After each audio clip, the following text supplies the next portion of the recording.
this weekend with the undefeated Baltimore Ravens. I do love saying that. I'm going to say that all week, and if they win, I'm going to say it all next week. I'm going to continue to say that. And the Orioles, of course, keeping us busy each and every night here, and Red Sox and wild cards and pennant races. Seth Gruen's got his hands full out there in Chicago, Illinois right now, where the Cubs fans are just yawning and waiting for October. He covers all things Major League Baseball for Bleacher Report, does a little Cubs activity, but monitors the whole shenanigans. Out there, even the tickets for these meaningless games now are still a hot commodity, and I know nothing quite like a playoff ticket will be in 2 weeks, but I would think a baseball guy like you and people all around baseball are standing in wonderment of Red Sox Orioles with empty seats everywhere at Camden Yards. Yeah, it just doesn't make a lot of sense. I was out at Wrigley Field the other night, and the Bears are playing a Monday Night Football game, and it's a 40,000-person sellout. And here I'm looking around baseball and at a team like the Orioles, and it's just unbelievably dumbfounding. They're playing more important games right now than the Cubs, and they're just not drawing fans to the park. Well, we've talked about it, and this is a baseball issue in other ways, too. I mean, I saw a national anthem the other night for a Rockies-Padres game, and I swear to you, Seth, it looked like Montreal. I mean, it looked like 1,200 people decided to come to the baseball game that night. But Rockies Padres is an Orioles Red Sox. No, I understand that, but I'm saying just in a general sense that when it's gone, it's gone. You know what I mean? Like, for the teams that are playing out the string, which makes it even more dumbfounding with the way the rules are structured now. Certainly Seattle, Houston, Detroit, Kansas City, the Yankees, Toronto, all of them are in it, still in it, very much in it, with 2 weeks left to go. All of that was designed to sell tickets, and in some places it does, in some places it doesn't. Yeah, look, I agree. I completely agree with you. I think baseball is obviously more concerned about its television ratings. That's what brings in the majority of the cash, and it could be that people in Baltimore are just content to sit at home and watch a game and don't want to spend the money. But as a baseball fan, I don't understand it.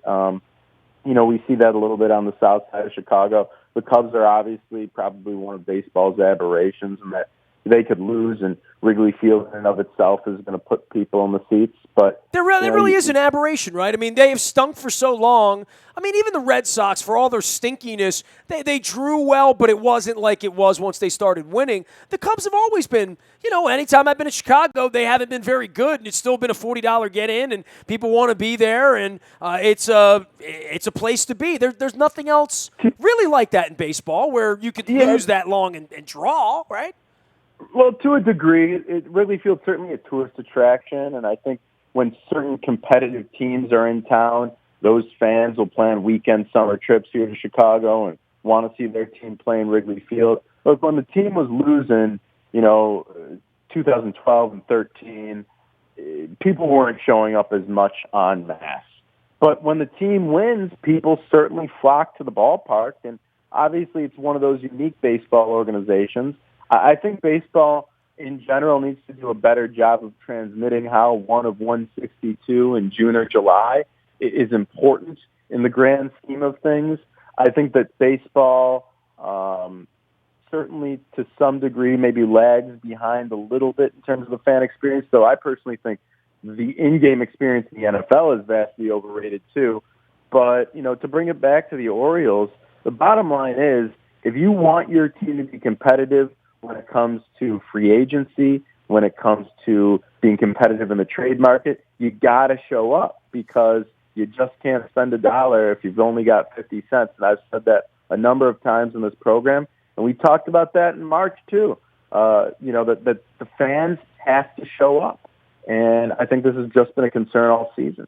He is Seth Gruen. He covers all things baseball at Bleacher Report. You can also follow him, of course, out on Twitter at Seth Gruen. That's Gruen, and he's out in Chicago. But there's, this is a pennant race in the American League side that hasn't moved much except for the Red Sox, right? The Red Sox have been the great difference maker in this. They've pitched better. Certainly, they couldn't hit much better than they hit throughout the season, but they've been timely, and they look at this point to be that streaking team. Cleveland's got injuries, and I think Texas has been pretty stable. I mean, Texas is going to be pretty formidable out in October, I think. Yeah, I agree. Wire to wire, the Red Sox have obviously been baseball's best offense, but when you consider the additions that the Rangers made at the trade deadline, I think that puts them on that level, in terms of how tough their lineup is. But again, the Orioles here are sitting with a chance to cut into that lead. The division is not yet lost, even though the Red Sox have that 4-game lead. The Orioles can obviously easily cut into it, and then I think Baltimore's got an easy 3-game set with the Diamondbacks, if I'm not mistaken. That's correct. So there's still something to be playing for here. Oh, they're going to have to go to Toronto and play baseball now.